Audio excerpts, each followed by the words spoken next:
राष्ट्रध्वज का अपमान नहीं सहेगा हिंदुस्तान, राष्ट्रध्वज का अपमान नहीं सहेगा हिंदुस्तान, राष्ट्रध्वज का अपमान नहीं सहेगा हिंदुस्तान। या सरकारचं करायचं काय खाली मुंडकं वरती पाय, या सरकारचं करायचं काय खाली मुंडकं वरती पाय, या सरकारचं करायचं काय खाली मुंडकं वरती पाय।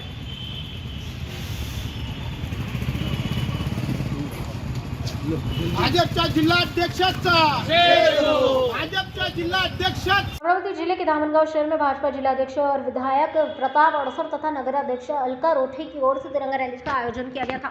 लेकिन रैली के दौरान कई तिरंगा झंडे उल्टे नजर आने के बाद कांग्रेस ने आक्रामक रुख अपना लिया है। कांग्रेस की ओर से जिलाधिकारी कार्यालय परिसर में विधायक प्रताप अड़सर के खिलाफ जोरदार विरोध प्रदर्शन किया गया।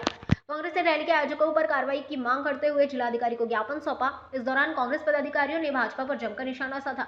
कांग्रेस नेताओं ने सवाल उठाते हुए कहा कि आज तक संघ के कार्यालय पर तिरंगा नहीं लगाया, उन्हें तिरंगा कैसे लगाना है, ये क्या समझ आएगा।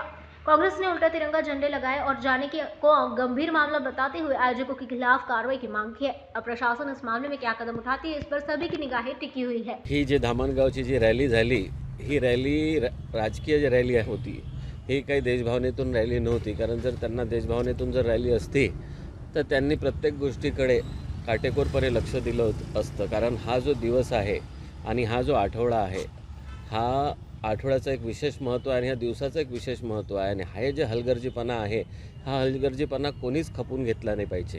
कारण ज्यांना झेंड्याचं महत्त्व नाही त्यांना देशाचं महत्त्व कसं कळणार आहे। म्हणून माझी एवढीच विनंती आहे प्रशासनाकडे आणि तुम्हा सगळ्या पत्रकारांकडे आणि सामान्य माणसांकडे की जर तुम्ही तिरंग्याकडेच लक्ष देऊ नाही शकत तर तुम्ही देशाकडे, राज्याकडे, सामान्य माणसाकडे कशा प्रकारचे लक्ष द्याल। आणि या सगळ्या गोष्टी दिसून येऊन राहिलं की तुमचं महत्त्व त्या देशाप्रती किती आहे।